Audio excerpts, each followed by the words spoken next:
Hey, it is everybody settle down. I am Charlie Marlow. That is Eric Messersmith. Eric, I saw you in person last weekend. It was great to see you, and now great to see you again here live on the computer. Yeah, it was great to come back to St. Louis for the Autism Speaks Chef Gala, which is a tremendous charity event to benefit the autism community in that area. And it was great to see you and your wife. Had a good time, raised a lot of money. So it was really a lot of fun to be back in St. Louis. First time I was back in 5 years. Dang. All right, well let's start the show with inflation because the numbers came out for February yesterday, and I'm reading right here from the whitehouse.gov February 2024 CPI report. So basically, I'm not going to read the whole thing, but for folks, it says we learned this morning that inflation as measured by the Consumer Price Index was 0.4% in February and 3.2% over the past year. Core inflation, which leaves out volatile food and energy prices in order to better parse inflation's underlying trend, was also 0.4% over the month and 3.8% over the last year. So if we're rounding, I think it's fair to say inflation is right around three, core inflation right around four. It's interesting with inflation because I'm like you. Obviously, we are nerds for political stuff, but because inflation had been really since the 80s running at a very low level, it wasn't much of an issue. And I really didn't pay a whole lot of attention to kind of the nuances of it. You would hear people, here and there, especially conservatives, say, oh, we're printing too much money. Eventually, this inflation is going to kill us. And they kept saying that over and over and over again, and it never happened. It kept not being a thing. But you're right. When it became a thing in 2022, mainly, I really started to read more about it and educate myself on it. And you're right. It is kind of fascinating the different aspects they use. The key one, so there's all different. There's several different kinds of measures. There's CPI, there's PCE, but all of them are the bottom line is all of them are going way down. The peak was the summer of 2022. That was the highest mark in the CPI, which is the measure you talked about in 40 years since the 80s. It's come way down since then. It's in the threes. Some of the inflation readings are in the twos, not quite low enough where the Fed wants it to be to start cutting interest rates, but getting close to that point, trending in that direction. It looks like the Fed's probably going to start cutting interest rates in the summer. And that's one of the things too that why this matters, because it's not just the prices that we pay for things like groceries and gas and everything else. It's also the price we pay to borrow money. And that has gone up in response to the inflation. The Federal Reserve raised interest rates to try to fight inflation. It seems to be working, but those rates have caused interest rates on everything from credit card bills to car payments to especially home mortgages to shoot way up. And that is one of the underlying costs I think that is really hurting the perceptions of the economy in Biden. Even as prices have stopped rising at such a high level, because remember, the rate of inflation going down doesn't mean that prices overall are going down, although some prices are. Things like electronics are actually down in real dollars from what they were a year ago. But overall, prices are still going up. They always do. It's just they're going up at a much, much slower rate than they were before. But I think that people are seeing that. And the numbers are starting to improve when you ask people about the economy. And I saw a stat the other day that, and I forget what poll it was. They asked people, is the economy on the rebound? Which is kind of a vague thing, but gives a sense of how people feel about it. And it was 9% a year ago. I mean, nobody thought the economy was on the rebound a year and a half ago. Now it's 33%, which is still not a lot, but shows you how much improvement in the way people are starting to think about the economy. But I think what's really holding it back at this point is two things. Number one, the fact that even though the rate of price increases come down, it's still roughly 20% higher prices overall than they were 3 years ago. And eventually people will adjust to that. We had huge inflation in, the 70s and 80s. And in the 1990s, people weren't still talking about, oh, the prices went way up in the early 80s. Eventually people adjust. But that is still there. It's not been that long. That lingers. And the other thing is the interest rates, because those rates being so high now for so long have just frozen the housing market. And I think that is one of the big reasons when people feel uneasy That's one of the main things that they're talking about, I think, now at this point, is the price of rent, and in particular, to try to buy a home. And it is so ridiculously high right now. And unfortunately for Biden, it doesn't look like the rates are going to start to be cut until this summer. And that's why I wanted to start the show with this. I just think it's very interesting of how inflation plays into this election where look, State of the Union, I think we can all say it's going to be Biden now. I'll ask you your temperature check a little later in the Okay. show. But it is hard for Joe Biden, the Democrats, despite record high stock market, basically record low unemployment. There are some good things going on in the economy, but there's some very, very bad things like the inflation, like interest rates that you mentioned. Consumer debt, credit card debt is another big one. But I've studied a little bit the inflation in the 70s, which was called stagflation.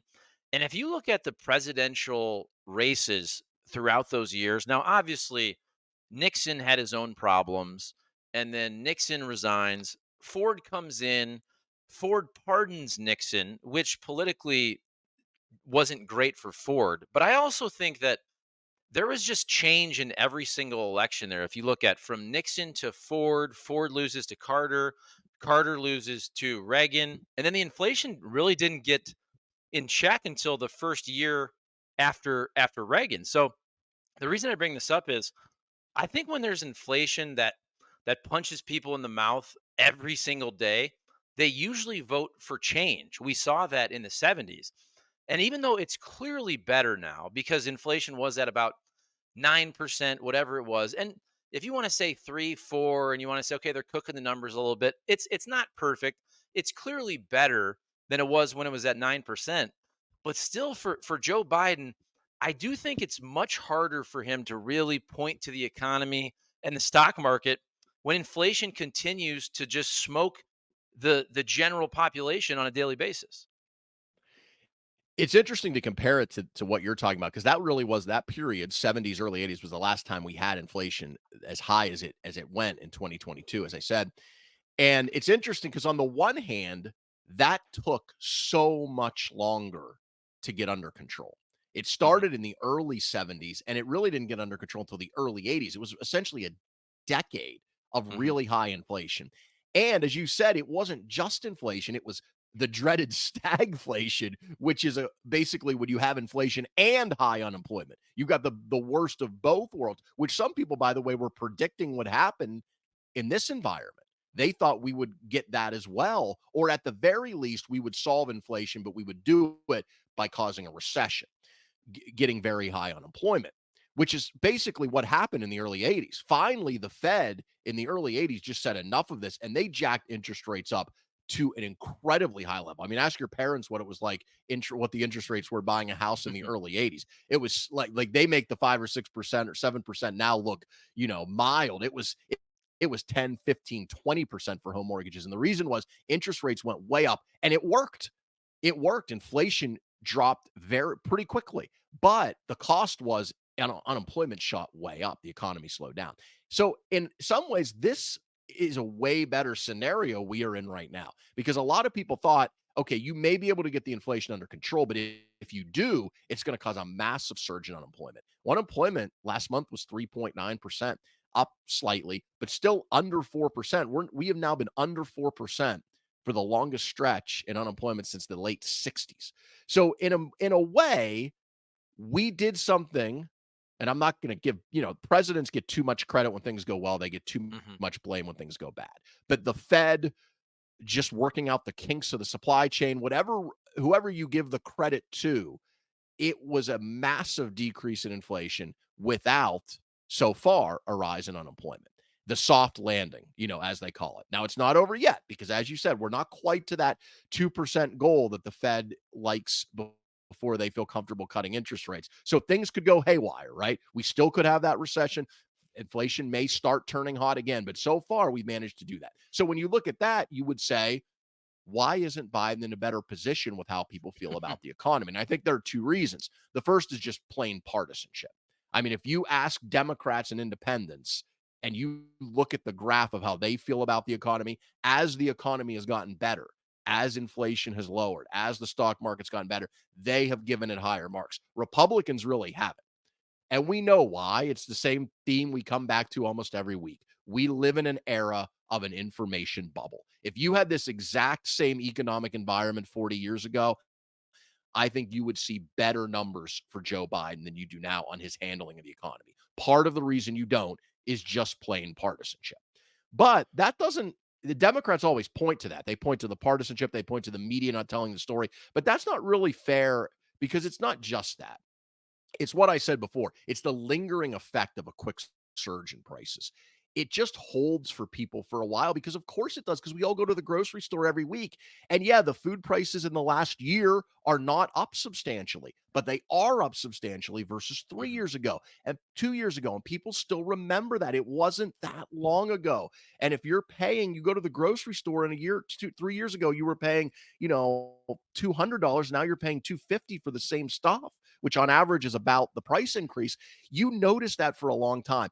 And Ronald Reagan, this is interesting. In 1984, if you compare what Reagan went through in his first term to what Biden has gone through in his first term and where they both were coming into reelection, by the way, also the two oldest presidents we've ever had, why is it so different? In 84, it was morning again in America. That was the famous Reagan ad, right?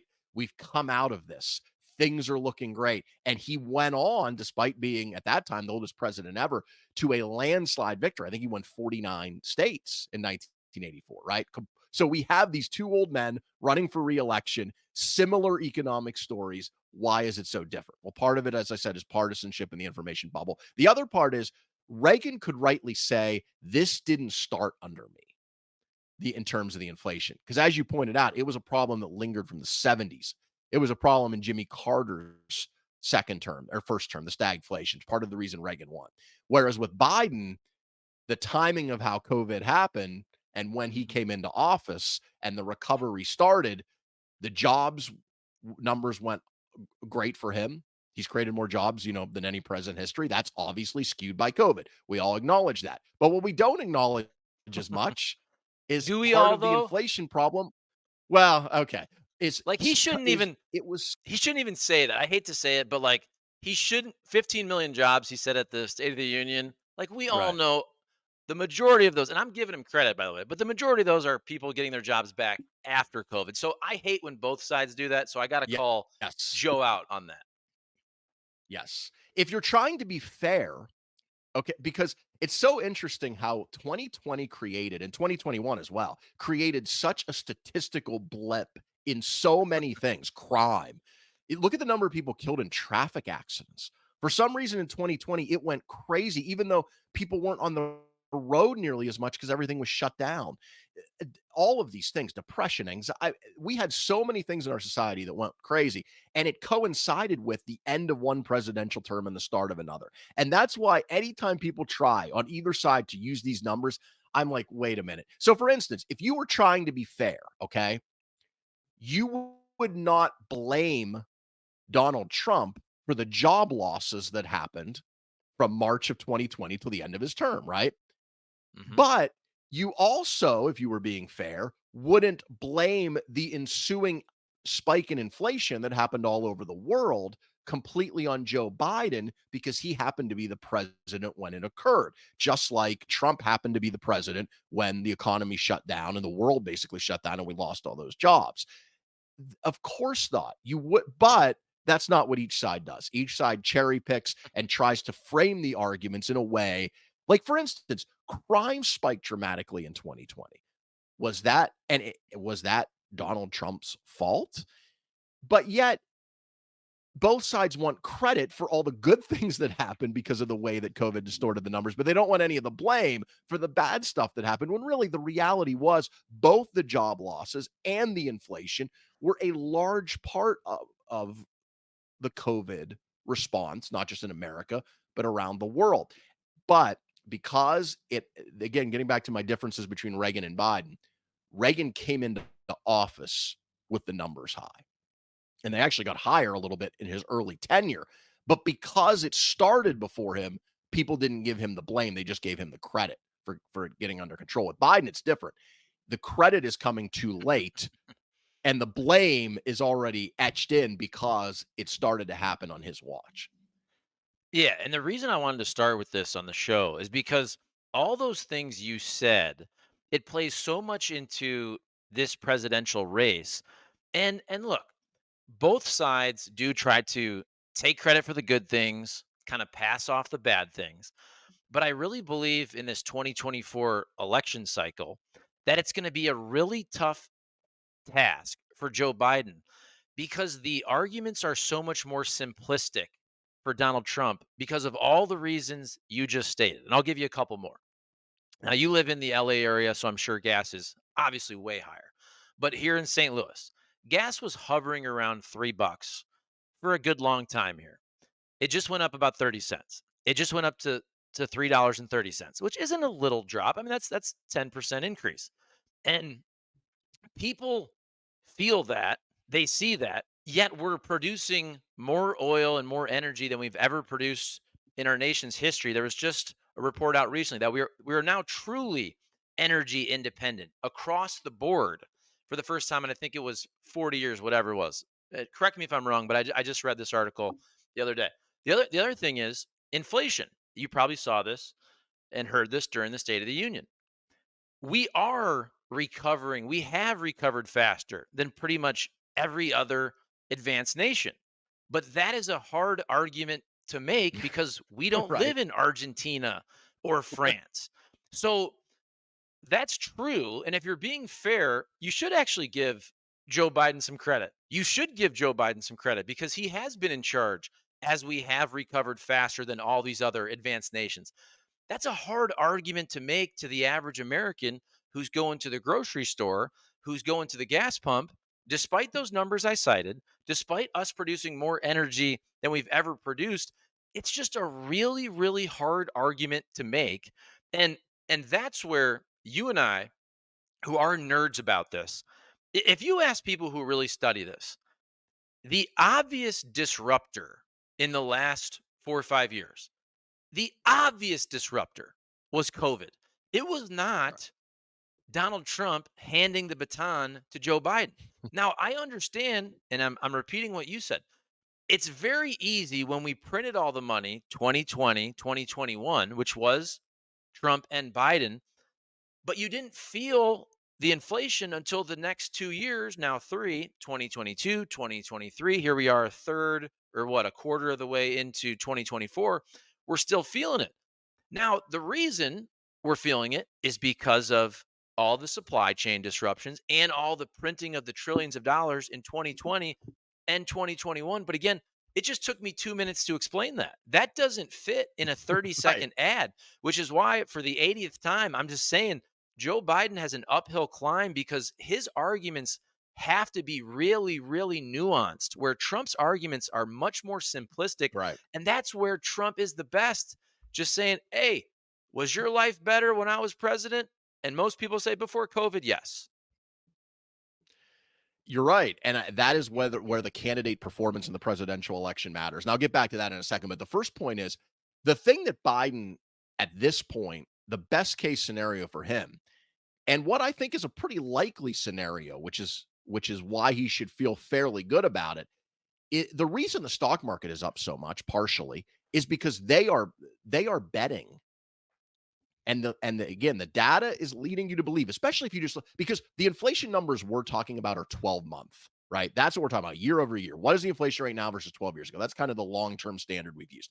But that doesn't, of course, tell you the whole story because that factors in a lot of old information. If you look at the 6-month numbers for the inflation metrics, they're even better. They're 3% or lower, trending toward 2. So the short-term information, that is one of the reasons stock market's up so much, is because the stock market is betting that the Fed is going to lower interest rates and inflation is going to be under control. And that seems like it's going to happen. If it does, that's great news for Biden because it would mean if the Fed's cutting rates this summer, it would mean two things. Number one, inflation's back to around 2%. And number two, interest rates on homes are going to start to drop. And again, I think that people got used to in America. We had a 40-year run of cheap money. Cheap home interest rates in particular. People got used to that. That became the new normal. It wasn't for a long time, but starting in the mid 80s, it became the new normal. And with very few exceptions, that was what people became accustomed to. And that now that's all haywire. That's why nobody is selling their home right now. And that psychologically is huge for Biden. So if the interest rates go down, that's about as good as he's going to have it, because then he can make that case going into the summer of, look at the numbers, look how much things have come down. We didn't have the recession everyone was fearing. Economy's still good. Now interest rates are coming down. But as you talked about, the numbers alone aren't going to do it for him. You've got to make the arguments. And this is where Biden should have the advantage. As I said last week, Trump's great on the surface level. If the campaign stays on the surface level, Trump will win. But I think you've seen in the last week with the State of the Union, both Trump and Biden out on the campaign trail, I think you've seen where the edge is for Biden if, again, the big if in this election, does he have the capability at 81 years old to do it?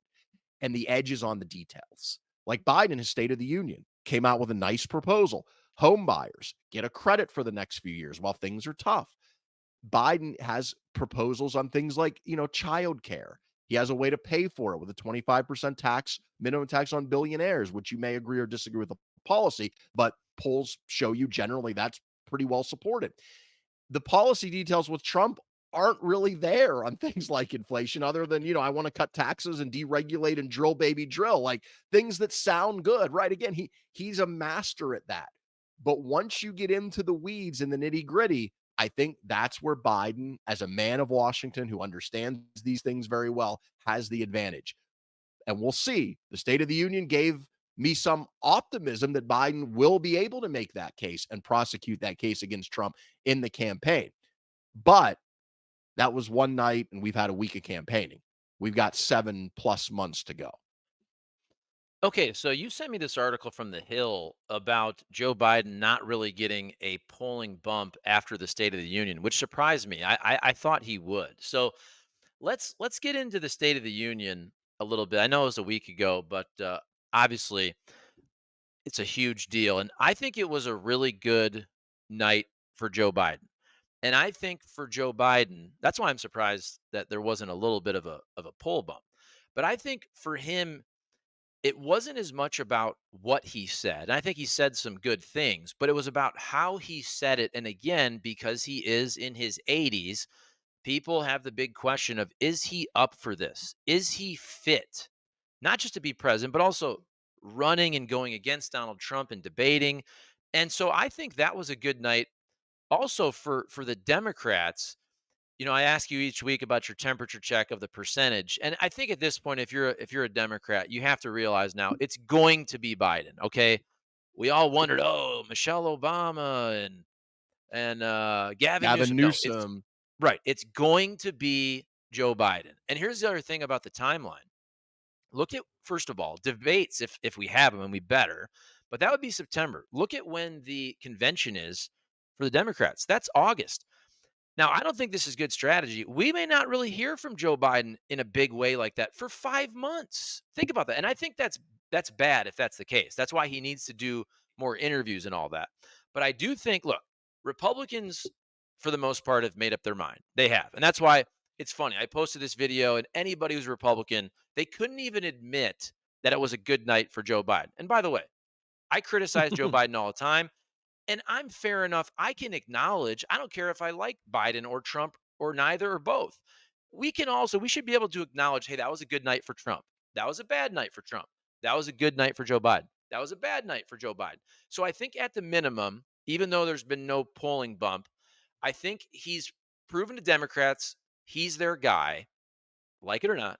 And then also, this is going to be about the people in the middle, the independents and people who are kind of just, a lot of people are going to have to hold their nose and vote for an old guy who's terrible on the border and too old, or an old guy who's a little less old, a little more coherent, but more than half the country thinks he tried to overturn the election. So I still think there's a lot of people who are going to have to hold their nose and vote for one of those guys. And so at that minimum base level, I think Joe Biden scored points with the State of the Union. I agree. Back to that poll for a second.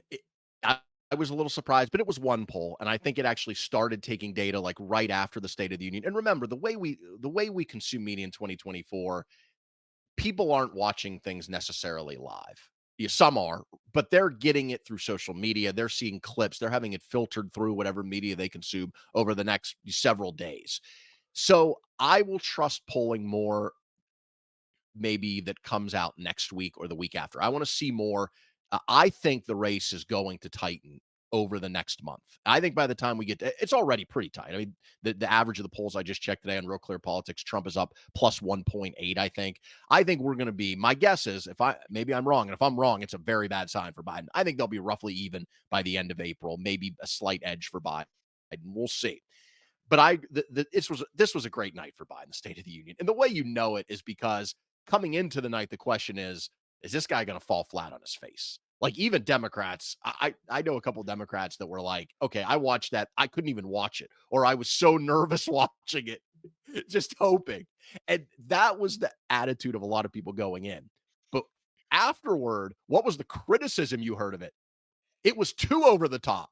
He was screaming. Yeah, so that's how you know it was a good night for Biden, because the criticism of it that I heard the most was he had too much energy. Which if people are saying Biden had too much energy, or was too aggressive, or was too confrontational, that's good for Biden, right? That Hmm. is the argument. If Biden's getting criticism that his energy is too much, that's a win.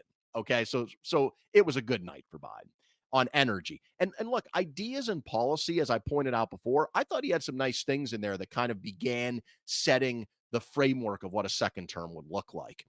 Because remember, as we and this is these two men are so steeped in the past. Normally, that would be true of a person running for president anyway for reelection, because they've already been the president, right? But now you have two men essentially running for reelection that have already been president. So a lot of the arguments we hear about are what we talked about earlier in the show. What happened years ago? But eventually campaigns start to transition into, okay, we are where we are. What is it going to be going forward? And so the ideas that Biden laid out, and I mentioned some of them earlier, you're beginning to see him lay out a second term agenda. And that is going to be more and more important as we get later in the campaign. But for now, the most important thing was, does he have the energy? Normally, you just assume that.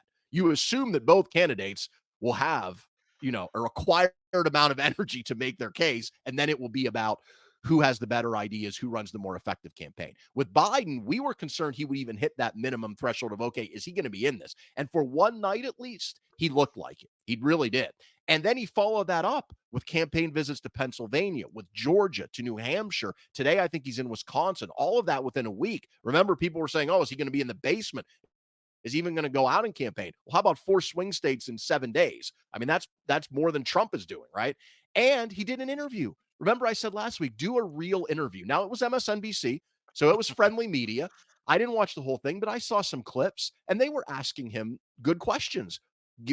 And he gave some good answers. He massaged the Netanyahu thing with Israel, which, as we've talked about, that's one of the things he's going to really have to juggle over the next 6-7 months, is how does he both show support for Israel, but also push back against Netanyahu when he thinks he's gone too far, in a way that would bring progressives with him. And you saw someone like Bernie Sanders, who's been very critical of the Biden administration in terms of supporting Israel, very critical of Netanyahu. Bernie came out the other day and was like, look, we got to vote for Biden. I mean, you may not like him on this, but so that will help him if he can massage that issue. But I think a lot of us were wondering, is he going to be able to do that? And at least for a week, on the State of the Union, on the campaign trail, in an interview, he's looking like he's going to be able to do it. So that, to me, was the bar that he had to hit. He did it. And now I think we're into the real campaign. Everything up to this point has been the preliminary stuff. I think we're in it now, and we're going to be in it for the next 7.5 months. And if Biden is up to going back and forth and getting into the details, and remember, the other thing is, Trump to this point hasn't been in it in a day in, day in basis. He didn't really have to campaign that hard in the primaries this time. Nothing like 2016 when he really had to, he didn't do any debates. And look in the last like week or two, what has Trump done? He said Putin can do whatever the hell he wants to NATO countries that don't uh, use a certain amount of their GDP toward defense. Biden was all over that remark. Trump had a weird misspeak about Social Security the other day where he talked about cutting it. I don't think he really meant that. But again, when you press Trump on issues, he struggles to articulate what he's saying. And so I think what happened in that is he didn't really mean he wants to cut Social Security. Trump's been very clear about not wanting to do that. But the way it came off, it sounded like he did. And so the Biden campaign right away was attacking him for that. Now, again, do these little things matter? Is the Putin comment, is the Social Security comment, are those things going to swing the polling in a week and Biden's going to be up 10 points? No, of course not. But what I'm saying is those are the kind of things that usually in presidential campaigns matter. That back and forth, that exchange. And we really haven't seen it yet in this campaign. And what I've been saying for a long time is I think Biden was undervalued. And because the I mean, on the prediction market, his chance of winning the presidency a couple weeks ago was like 27%. Now, a lot of that was because there was some money toward Biden or toward Harris, toward Newsom, toward people like that, Gretchen Whitmer, even Michelle Obama. But I think Biden was a buy low candidate because of that. When you get into these things, the Putin thing, the Social Security thing, when those things keep happening, if Biden keeps winning those exchanges, eventually I think you will see in the numbers. Because the thing Biden has going for him at the end of the day is he's running against Donald Trump. And the line he uses, which I think is a pretty good line, is don't compare me to the almighty, compare me to the alternative. And if this is a referendum on Joe Biden, he will lose. People don't like the fact that prices went up. They really don't like what's going on the border for good reason. Biden will lose. And up until now, it's been, I think, mostly a referendum. At some point, it becomes a choice. One of these two guys, most likely, is going to be the president next January. That's it. And it becomes a choice. And once it becomes a choice, a lot of the people that you're talking about that don't like either have to make a decision. I saw the stat the other day, the New York Times poll, 20% of the voters put themselves in the camp of not liking either of these two guys. That was only 5% in 2020. So those Ooh. people are going to decide the election. And that's where Biden can win. He can make himself the least bad choice. Yeah, it's funny you mentioned Bernie, and the snapshot from that State of the Union. It's got to be Bernie in 2024. They just cut to him, and he's got his mask on. He's the only one in there, and he's got his COVID mask still on Right. there.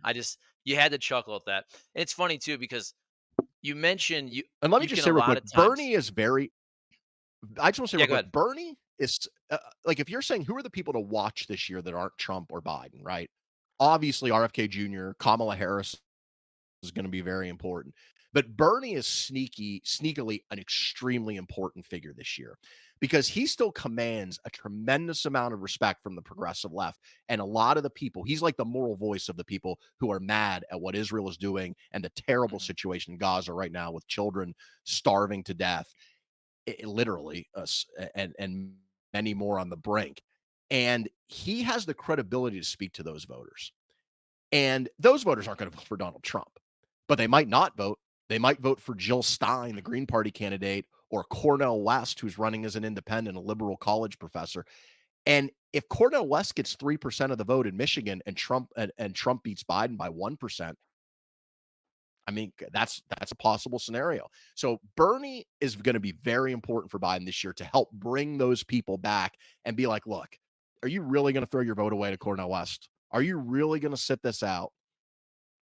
Yeah, and so you were talking about the coverage where you can usually tell how the other side thinks about it based on their coverage. And I'll kind of go to a larger point with this. And again, we know the economy is not perfect. If you're being fair though, it's kind of in the middle, a lot of bad, a lot of good. But it goes back to a month or so ago when Donald Trump was basically trying to take credit for the high stock market and saying this is because the polls show he's going to win. So the economy can't be that bad if Donald Trump is trying to take credit for the stock market while Joe Biden is the president. And then the other part is you mentioned, so if you're watching Fox News and all that, and he's too loud, he's too angry. It was the most divisive State of the Union we've ever seen. And I'm just thinking to myself, and I'm saying this more in a humorous way, like, you can't have it both ways, right? So Joe Biden can't be this, he can't be this incompetent, feeble, elderly man who also masterminded the greatest money caper to get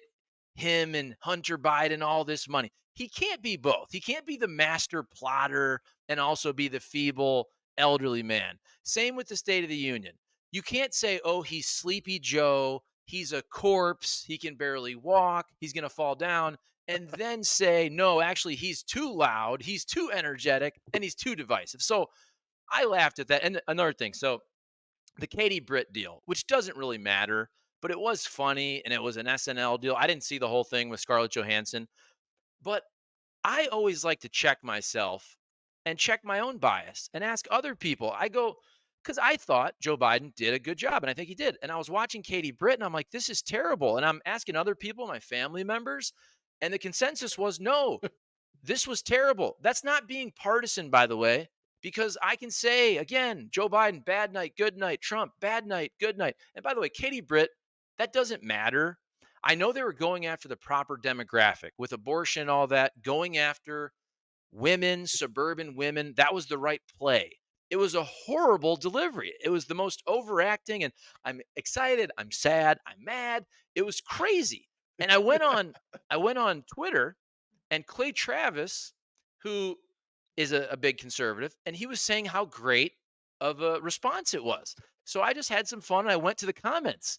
And you would think the most of his following is conservatives. They were like, Clay, no, no, Clay, it wasn't good at all. That was like the majority of the comments, which I think is accurate.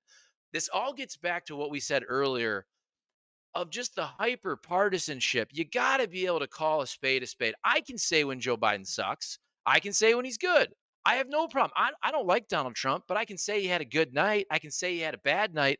This hyper partisanship where we can't even agree on simple truths is so annoying.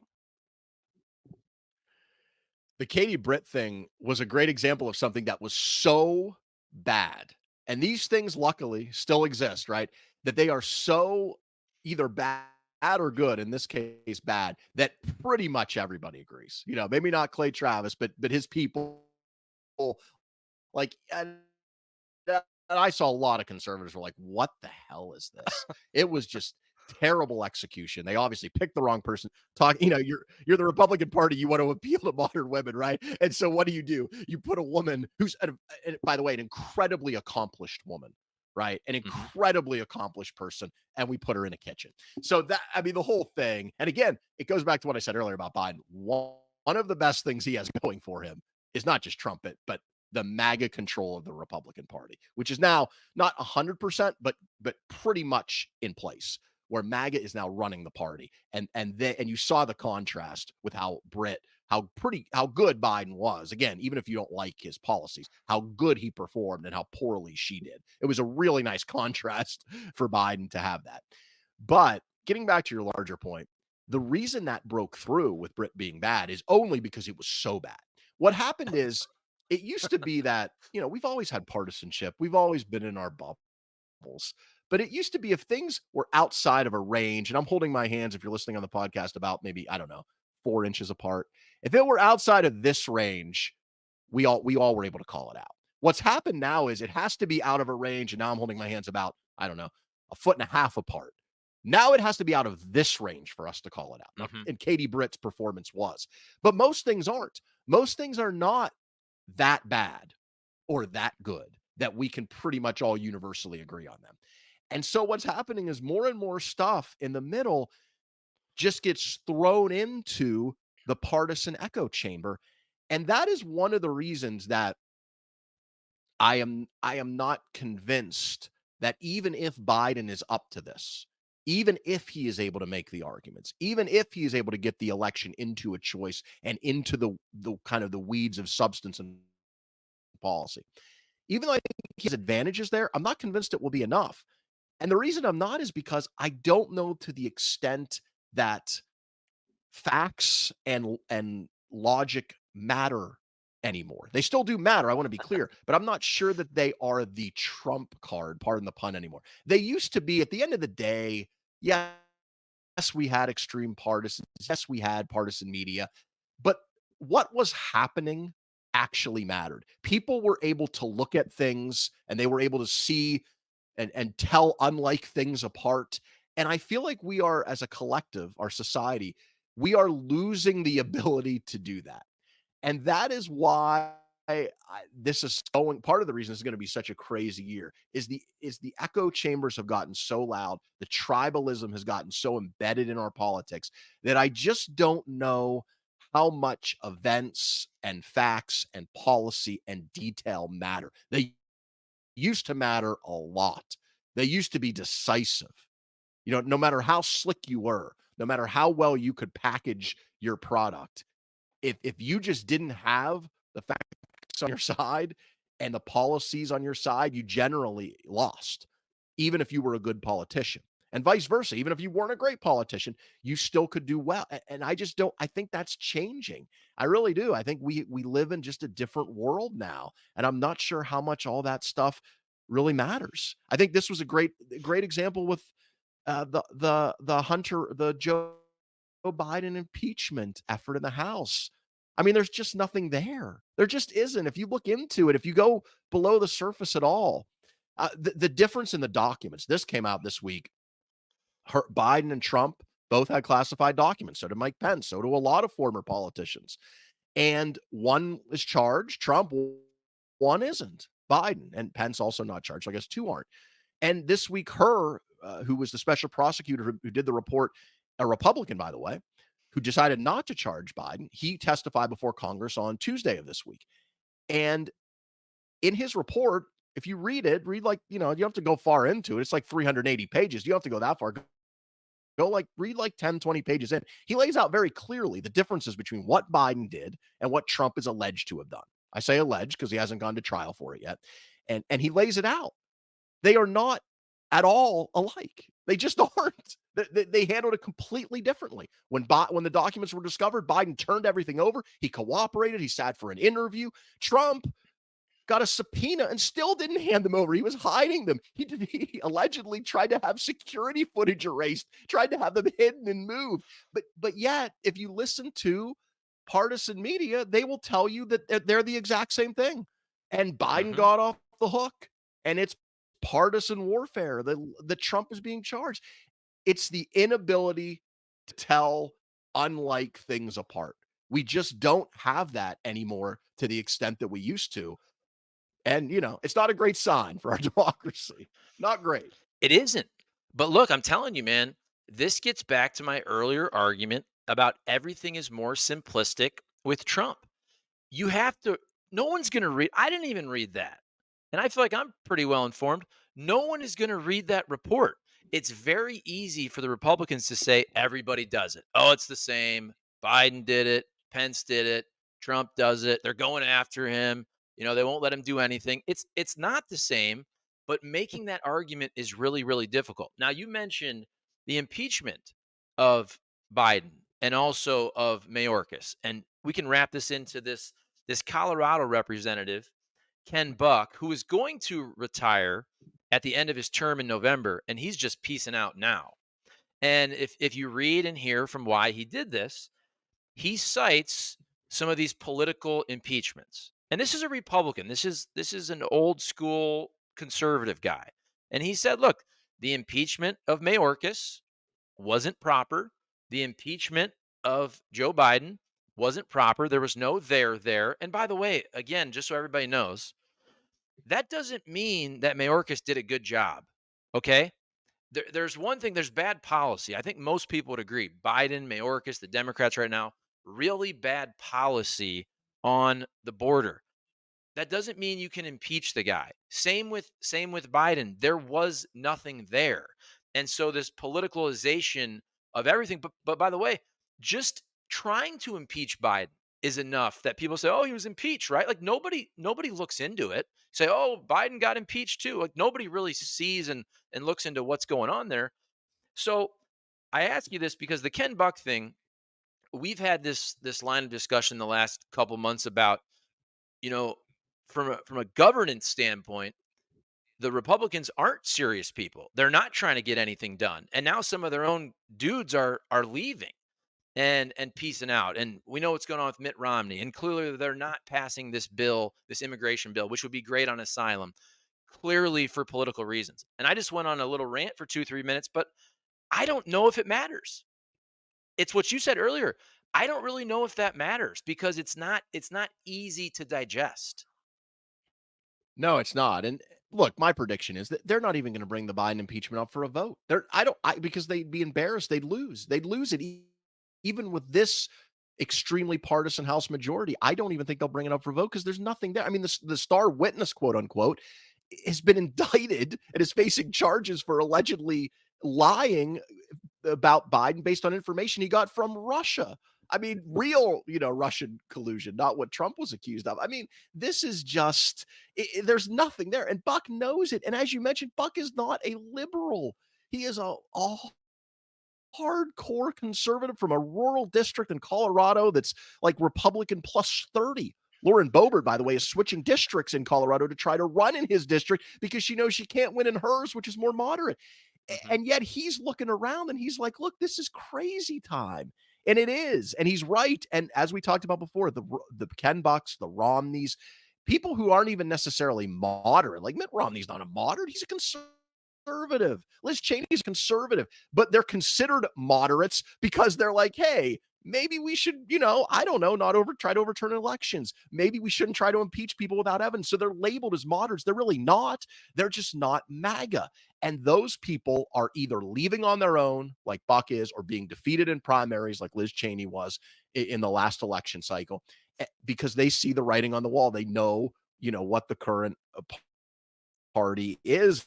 And Buck was talking about, I saw a quick interview with him, and it was just so funny how just done he was. Like he was just so disgusted. The Republican leadership didn't even know he was leaving. And he just like at the end of this week, they thought he was leaving at the end of the year. He's like, I'm just leaving at the end of next week. The hell with this, basically. And one of the things he said was, we need to reform our system. And he's so right. It's what I talked about a few episodes back. This isn't going to get better. Like what we're talking about here, the polarization, the tribalism, this is not going to get better. If anything, it's going to get worse.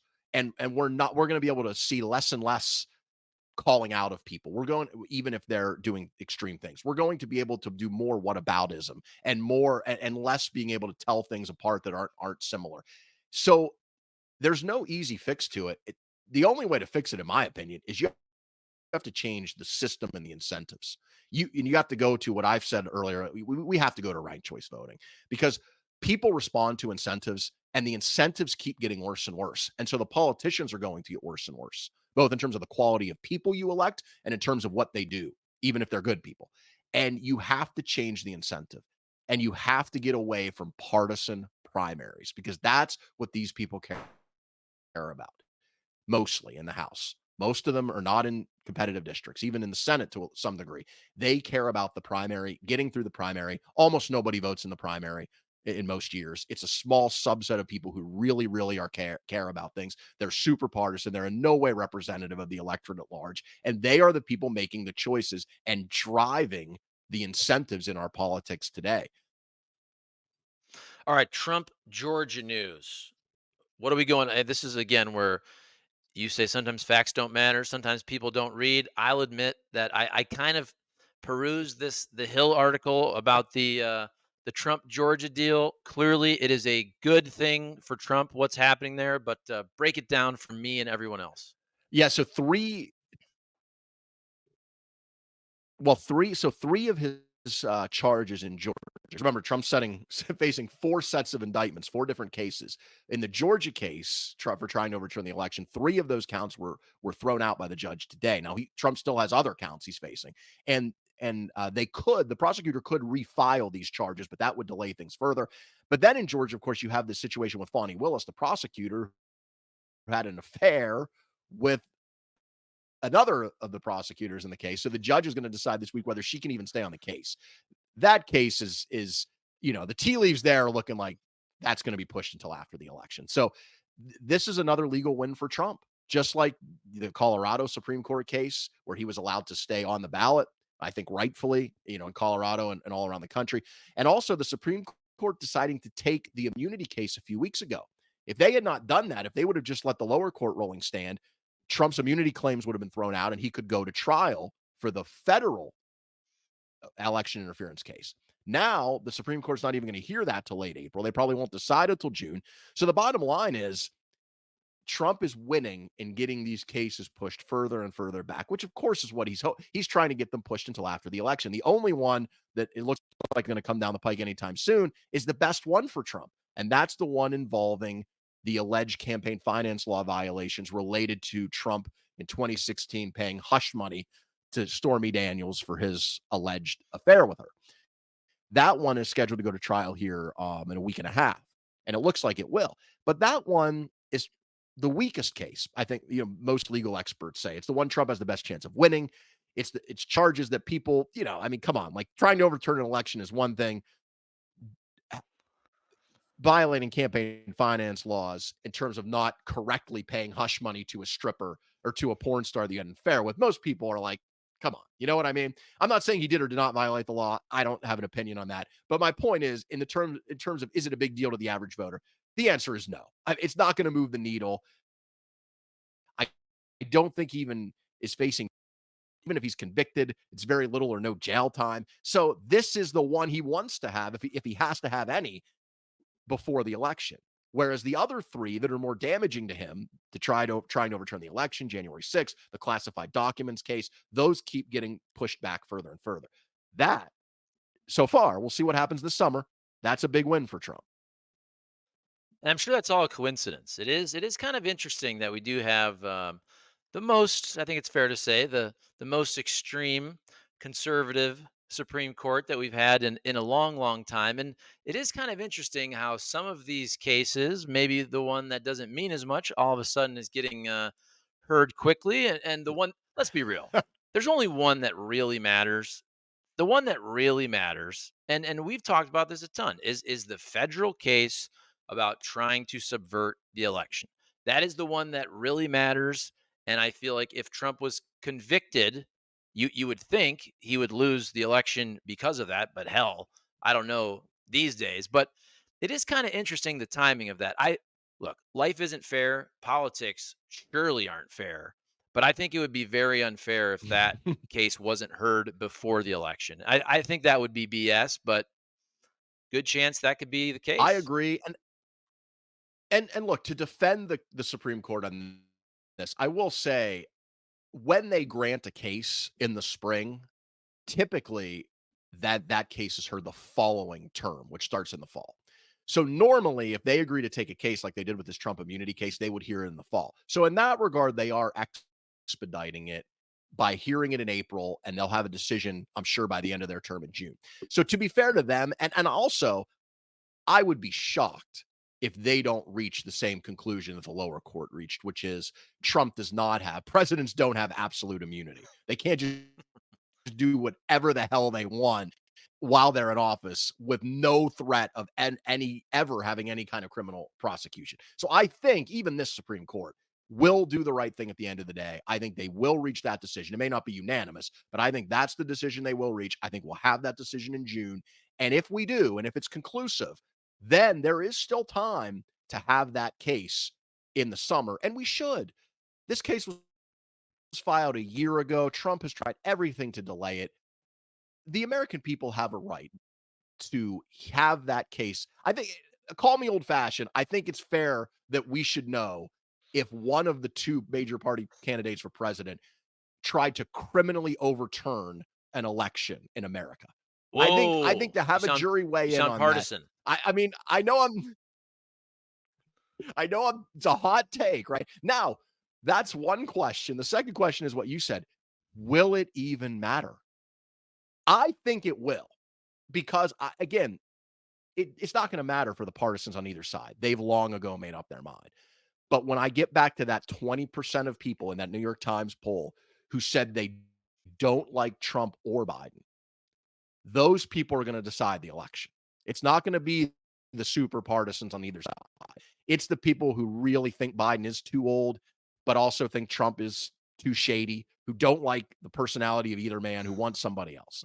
They will decide the election. And to them, the ones that are paying attention to the news, I would think that a verdict one way or the other, and maybe Trump will be acquitted, who knows? But a verdict one way or the other on that case, I would think would be enough to swing some of those voters one way or the other. And we should have that result by election day. It would be, if we do not have that trial by election day, I think that would be, I don't know if travesty is too strong of a word, but it would be wrong, in my opinion. Yeah, and by the way, I think he would get acquitted for that particular case as well. But I think people need to know the information at minimum. Again, I now realize that we live in this partisan world. Look, to act like partisanship has not reached its way to the Supreme Court at this point is just being extremely, extremely naive. So I don't think that Trump would even be convicted, even if he did it. But I do think people Oh, need to hear you don't think he'll be convicted of I say you of the don't think he'd be subverting the convicted election. if it goes to trial? Yeah. I don't. I don't. I just think, I mean, what does Trump actually get convicted of? I mean, with any of this stuff. I mean, most of the stuff he did do, I understand. That's my opinion. I understand you can kind of nitpick here and there, misdemeanors and all that, but I don't know. I think in this hyper partisan world we live in, I don't think Trump will get convicted of any of this stuff. I really don't. Do you disagree?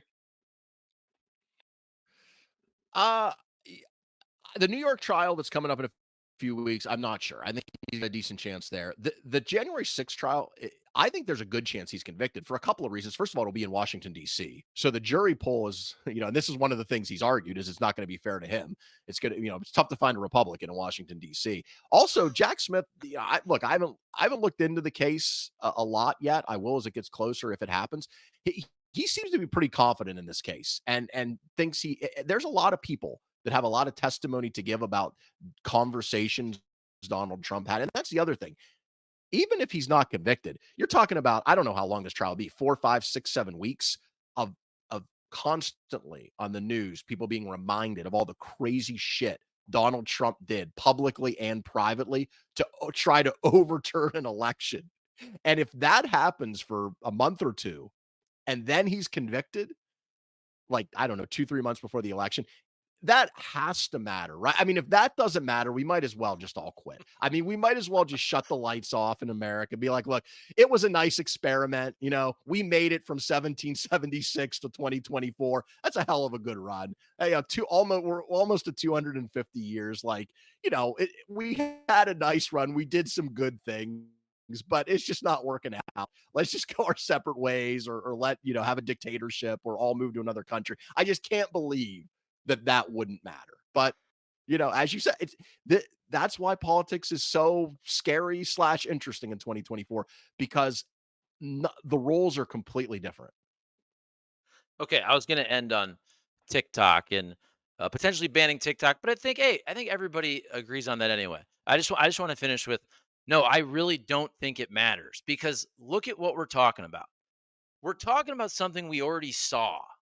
We saw this. I remember sitting and eating lunch with my wife randomly and watching the folks storm the Capitol. We heard the call with Georgia. We know the information. He called up the folks in the greater Detroit area and said, don't certify the election.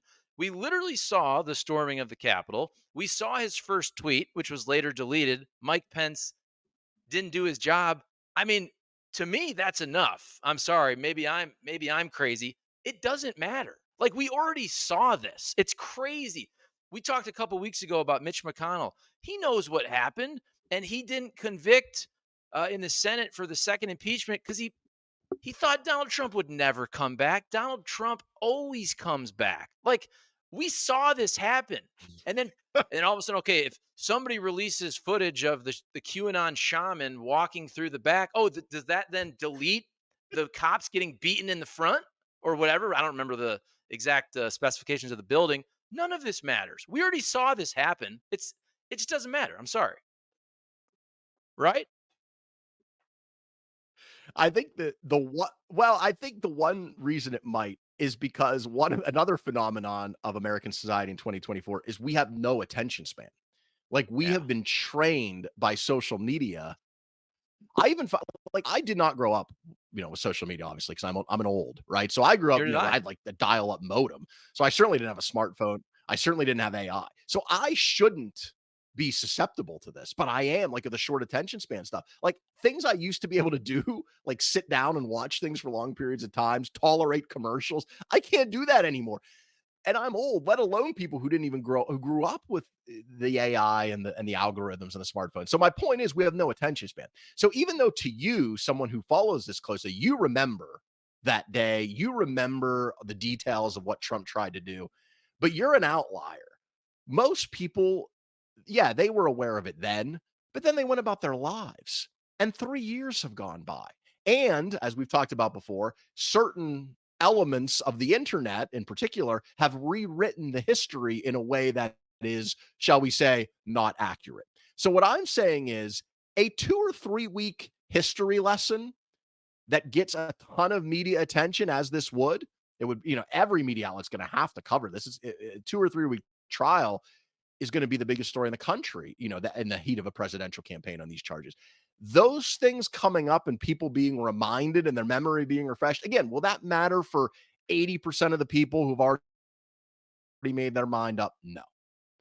But for the people on the margins who are going to decide things, who aren't following this every day, who to them January 6th, 2021 was a lifetime ago. They've got, like, normal things going on with their kids and their parents and their family and their friends. To them, being reminded of this crazy shit that Trump tried to do to overturn the election, I think has a chance. I want to preface that, has a chance to change some opinions.